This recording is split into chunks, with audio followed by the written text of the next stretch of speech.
हमारा ये जो शराफिया तबका है ना, ये कभी भी नहीं चाहता कि गरीब का बच्चा जो है वो तालीम हासिल करे। और इसकी सबसे बेहतरीन मिसाल आज का जो डॉन का आर्टिकल है फैसल बारी का लिखा हुआ, वो इसकी ना एक सबसे बेहतरीन मिसाल है। वो अपने आर्टिकल में लिखता है कि हमारा जो शराफिया तबका है ना, जो ये बोगस गवर्नमेंट ऊपर हमारे इस्टेब्लिश है, ये कभी भी नहीं चाहती कि गरीब और एक मिडिल क्लास बच्चा जो है वो पढ़े।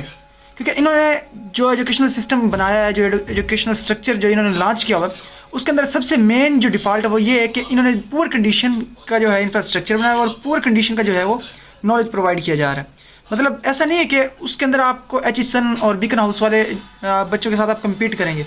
डजेंट मैटर कि आपको किस तरह का नॉलेज प्रोवाइड किया जा रहा है। अगर तो बच्चा कोई कम्पिटेंट होगा, मतलब उस इस कैलिबर का होगा कि वो कम्पीट कर सके तो वो करेगा। अदरवाइज़ आप में जिस तरह एचिसन और बीकन हाउस के अंदर जो है 100% बच्चों को इंश्योर किया जाता है कि उनको एक इक्वल लेवल ऑफ एजुकेशन जो है वो प्रोवाइड किया जाता है, इस तरह हमारे एजुकेशनल सिस्टम में नहीं है। गवर्नमेंट सेक्टर में ऐसा नहीं होता कि आप में अगर 1000 बच्चे तो 1000 के 1000 बच्चों को इक्वल एजुकेशन दी जाएगी, इक्वल लेवल की एजुकेशन दी जाएगी। क्योंकि इनको पता है कि अगर एक गरीब का बच्चा एक मिडिल क्लास फैमिली से अगर एक जो बच्चा रिलेट करता है, अगर वो पढ़ेगा तो वो इनकी बात नहीं मानेगा, मतलब इनकी पपेट्स में नहीं आएगा वो।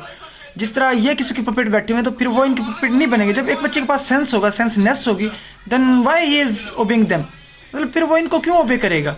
तो यही वजह है कि हमारा जो स्कूल सिस्टम है, स्पेशली जो हमारा प्रेप से मैट्रिक तक का सिस्टम है, उसके अंदर कभी भी ये बच्चे को जो है एडवांस लेवल की एजुकेशन नहीं देते, उसको ओल्ड स्कूल दिया जाता है। ठीक है, क्योंकि अगर एक गरीब का एक मिडिल क्लास फैमिली का बच्चा पढ़ेगा तो ऑब्वियसली वो जब कल को पॉलिसीज़ बनेंगी, जब इंफ्रास्ट्रक्चर बनेगा, जब पॉलिसीज़ को रीन्यू किया जाएगा तो वो उन पॉलिसीज़ के अंदर पार्टिसिपेट करेगा। वो उनको बताएगा कि इस पॉलिसी के अंदर गरीब के लिए ये अच्छा है, अमीर के लिए ये अच्छा है। तो वो बताएगा कि मेरे मुआशरे के अंदर कौन कौन से प्रॉब्लम्स है, कौन कौन सी चीज़ें हमें चाहिए, तो वो बताएगा।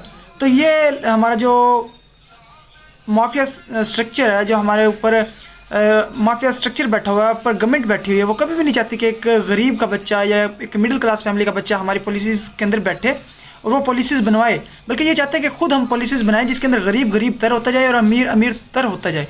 इसी तरह फैसल बारी इन्हीं की एक स्टेटमेंट को इंटरप्रेट करते हुए लिखता है कि we need more efforts to spend, मतलब एजुकेशन सिस्टम को जो है वो इम्प्रूव करने के लिए हमें और इम्प्रूवमेंट्स चाहिए।